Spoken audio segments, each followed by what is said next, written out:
ছবির প্রচারে গিয়ে প্রায়শই টলিউডের পরিচালক, অভিনেতা, অভিনেত্রীকে দর্শকের উদ্দেশ্যে বলতে শোনা যায় বাংলা ছবির পাশে দাঁড়ান, কিন্তু প্রেক্ষাগৃহে গিয়ে নয়। টেলিভিশনের দর্শক কোন ছবির পাশে দাঁড়াতে চায়?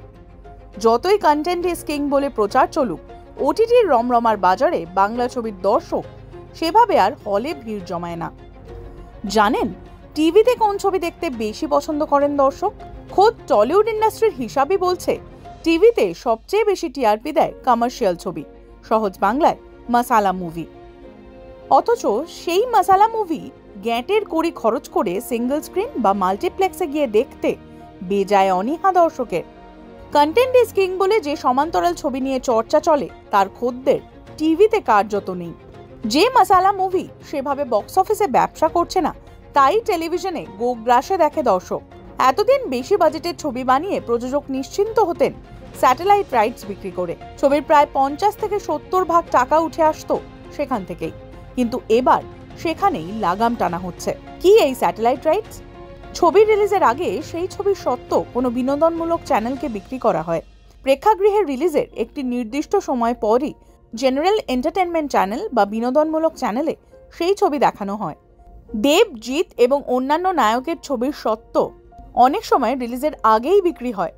সম্প্রতি বিভিন্ন চ্যানেল কর্তৃপক্ষ ভাবছেন রিলিজের আগে নয়, বরং ছবি হলে কেমন ব্যবসা করছে তা দেখেই স্যাটেলাইট রাইটস কিনবেন। প্রযোজক অভিনেতা দেব কিভাবে দেখছেন বিষয়টা? টেলিভিশন দর্শক তুমি ইগনোর করতে পারবে না। আজকে টেলিভিশনে যে যত মানুষ দেখে তার 10 বা 15% মানুষ সিনেমা হলে দেখে না। একটা তো বিজনেস পার্সপেক্টিভ আছে, মানে এরকম অনেক ছবি হয়েছে যেটা এমনি জাস্ট স্যাটেলাইটের জন্য বানানো হয়েছে, সেই ছবিগুলো কেউ জানেও না, নামও শুনেনি। সেই ছবিগুলো একটা দিন হলে রিলিজ হয়েছে, বেরিয়ে গেছে। এরকম অনেকগুলো ছবি সেগুলো বিক্রি হয়েছে, প্রিমিয়াম দামে বিক্রি হয়েছে, সেইগুলো বন্ধ হবে। এটাতে কোয়ালিটি অফ ফিল্ম ভালো হবে, জেনুইন প্রডিউসার, জেনুইন গল্প, জেনুইন ছবিগুলো চলবে, অ্যান্ড সেই ছবিগুলো দর্শক টেলিভিশন রাইট নেবে। ইটস এ গ্রেট সাইন, মানে ইন্ডাস্ট্রির জন্য এটা গ্রেট সাইন। জি বাংলার ক্লাস্টার বিজনেস হেড জানান ছবি কেনার ব্যাপারে এখন আগের থেকে অনেক বেশি সতর্ক তারা। কিছু ডিল ফরওয়ার্ড ডিলও হচ্ছে, কিছু আমরা সিনেমাটা রিলিজ হওয়ার পরেই আমরা করছি। যেহেতু বছরে একটা 100টা সিনেমার মতন আউটপুট আমাদের Bangla, and the success ratio is not very high in the box office, so therefore আমরা একটু কশিয়াস। যখনই আমরা কোনো সিনেমা কিনি, আমরা যে আমাদের টেলিভিশনের দর্শক যাদেরকে আমরা কেটার করছি তাকে মাথায় রেখেই আমরা ওই ফিল্ট্রেশনগুলো করি। হয়তো অনেক সময় দেখা গেছে একটা সিনেমা বক্স অফিসে খুব ভালো করেছে, কিন্তু ওটা আমরা যে দর্শককে আমরা কেটার করছি ওটার জন্য হয়তো রাইট সাবজেক্ট না, সেই সময় ওটাকে আমরা বাইপাস করে দিই। আগে যখন ফরওয়ার্ড ডিল হতো, ম্যাক্সিমাম ক্ষেত্রে দেখা গেছে যে যেটা আমরা কিনেছিলাম দেখা গেছে যে খুব একটা বেশি সাকসেসফুল দেয়নি। এই জন্য একটু আমরা কনসিয়াস হয়ে গেছি। আজকের ডেটে সিনেমাটা, ম্যাক্সিমাম সিনেমাটা রিলিজ যেটা হচ্ছে ওই কন্টেন্টটা দেখে তারপরে আমরা বাছাই করে জিনিসগুলো তুলছি। আমার মনে হয় যে it's a better approach. So একটা সিনেমা রিলিজ হওয়ার পরে একটা producer will be also able to price their film properly to the channel. At least ওরা জানে যে ওটা সিনেমাটা অ্যাকচুয়াল প্রাইসে সেল হলো কি আন্ডার সেল হলো। একটা স্ক্রিপ্ট লেভেলে একটা গল্প শুনতে খুব ভালো লাগে, কিন্তু ওই এক্সিকিউশনটা হয়তো খুব বাজে হলো, সেটা তো কারোর জন্য ভালো না। তো সেই ক্ষেত্রে একটা সিনেমা যদি তৈরি হয়, সিনেমাটা দেখে যদি কেনা হয়, আমার মনে হয় ওটা একটা প্রডিউসারের জন্যও ভালো হবে, একটা চ্যানেলের জন্য ভালো হবে।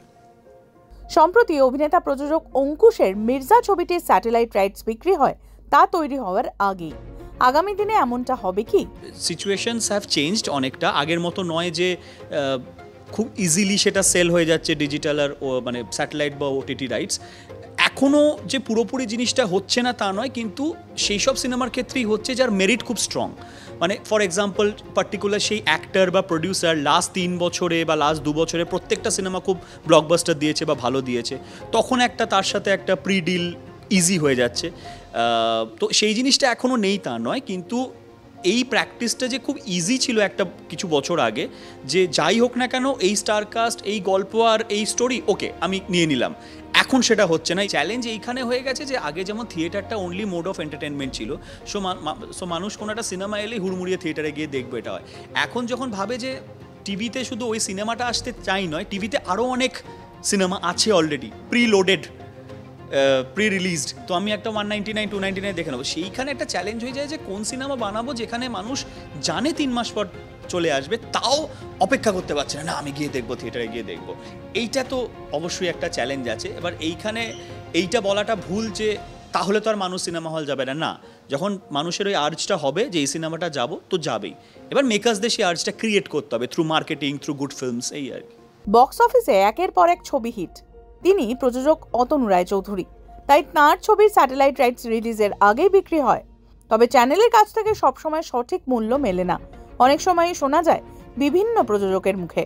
অতনু রায়চৌধুরী কি বলছেন? একটু চিন্তার বিষয়, যারা ছবি করছে তাদের একটু ভাবনা চিন্তা করেই ছবি করতে হবে, কারণ এখানে যারা স্টার সুপারস্টার সেভাবে আছে তাদের জন্য একরকম এই চ্যানেলগুলো চিন্তা ভাবনা করে। এবার অন্য ছবিগুলো যেগুলো নিয়ে নিত সেগুলো যদি এখন থিয়েট্রিক্যালি হিট না করে বা সেইভাবে ওয়ার্ক না করে তাহলে কিন্তু অনেকে ছবি করা থেকে পিছিয়ে যাবে।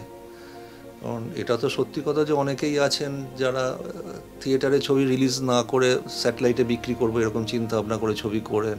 যারা চ্যানেল কর্তৃপক্ষ তারা তো নিশ্চয়ই দেখে যে ছবির কোয়ালিটি কি, স্টার কাস্ট কি আছে, কি ডিরেক্টর আছে, কোন হাউসের ছবি, এগুলো অবশ্যই তাদের বিবেচনার মধ্যে থাকে। আমি যদি আগের ছবি ভালো প্রাইস পাই বা আগের ছবি বক্স অফিসে ভালো কালেকশন দেখাতে পারি, আমি তো পরের ছবি অটোমেটিক্যালি আমি বলবো যে আমায় এক্স অ্যামাউন্টের জায়গায় ওয়াই অ্যামাউন্ট দিতে হবে। সেক্ষেত্রে বক্স অফিসে ছবি চলার পর বিবেচনা করে স্যাটেলাইট রাইটস বিক্রি হলে কিছুটা হলেও লাভের মুখ দেখবে দুপক্ষই, মত ইন্ডাস্ট্রির।